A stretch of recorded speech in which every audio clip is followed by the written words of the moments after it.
district flaunts a monument honoring pleasure workers worldwide.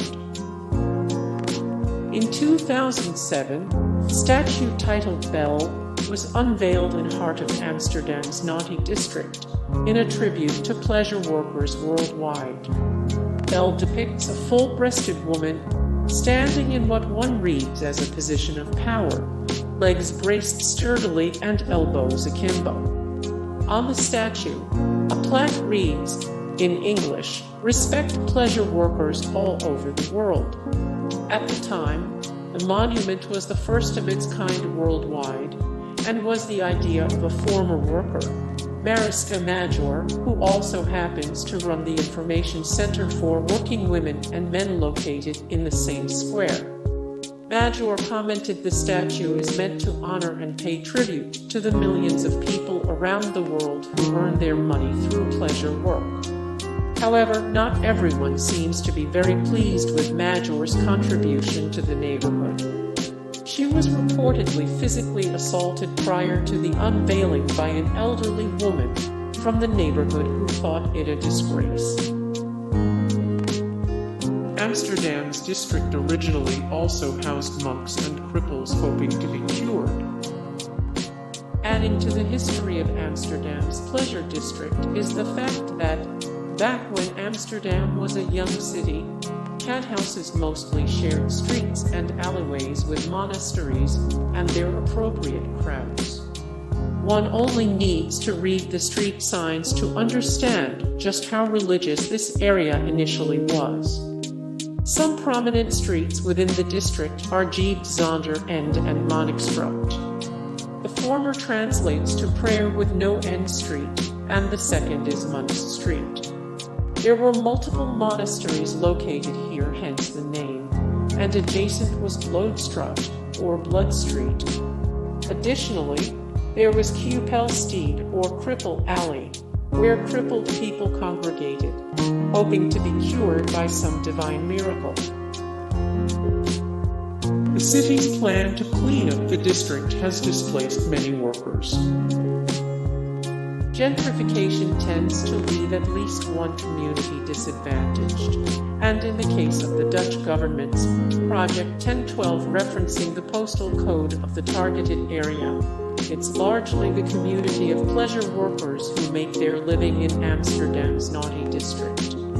Beginning in 2007, the project intended to clean up the notorious area of the city, contributing surges in crime to the high concentration of cathouses, pleasure shops, cannabis coffee shops, and other businesses deemed questionable. The crackdown set out to shut down hundreds of said businesses, with the window cathouses making up a large portion of these closures. The pleasure workers who operate in these cathouses are mostly independent contractors, meaning that without the affordable venue of renting a window room, many are left without places to work. While the city's intention with Project 1012 was to help fight the illegal pleasure work rings, their shutdowns may have put workers at even more risk. Without the venues in which they usually work, many young workers hard up for cash have had to turn to pimps in order to make their livings in one of the only options they have. Amsterdam's oldest church is still standing in the heart of the district. Oude Kerk, or the Old Church, stands in the heart of the district. Some claim it is the oldest building in Amsterdam, and is also the oldest parish church in the city.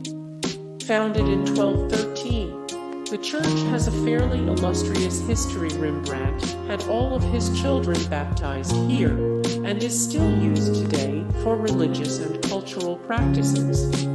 Another tradition the church carries on is that of sharing a square with some of Amsterdam's busiest cathouses.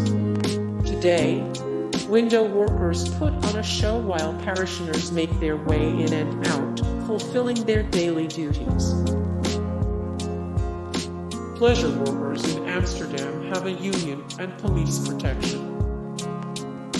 As it often goes with pleasure work, the road to Amsterdam's current situation was a long one, with varying degrees of legality and enforcement. In 2000, Holland legalized both pleasure work as well as the institutions supporting it, cathouses, windows, etc. This was an attempt to regulate an industry that, for literal centuries, Dutch authorities had let slide as a well-ingrained part of Dutch culture, as well as a burgeoning tourist attraction. However, in a move to help eliminate illegal actions, the Dutch government sought, through legalization, to also unionize and support the thousands of workers. In some ways it worked, and pleasure workers are recognized as any other sort of citizen. They pay taxes, can access healthcare, have to register for and have a union. A dedicated police force patrols the streets of Wallen in order to protect both workers and clients. However, even authorities have admitted the industry has ballooned into something they are unable to fully control. Underground, black market cathouses have emerged, with large numbers of underage girls from Eastern Europe and Asia being forced to be pleasure workers. Around 75% of the workers are from financially struggling foreign countries. As of 2014, it was estimated that approximately 75% of Amsterdam's window workers were foreign, often from Eastern European countries such as Bulgaria or Romania. Although pleasure work is legal in the Netherlands, and advocates like to point out that this lessens the forcing of others into the work, the truth is that just because some workers aren't forced into Amsterdam to work these jobs doesn't mean they enjoy it or necessarily want to be doing it. For many of these women, the lack of resources and opportunities in their home countries forces them into seeking work elsewhere, often somewhat desperately. Legal or not, the pleasure trade isn't always a safe industry, but at least in Amsterdam these women can expect some form of regulation, and there will always be demand. One of the most exclusive cathouses from the 1970s, now a public museum with an STI room. One of the most exclusive cathouses from the 1970s, now a public museum with an STI room. Workers rent windows on a half-day basis.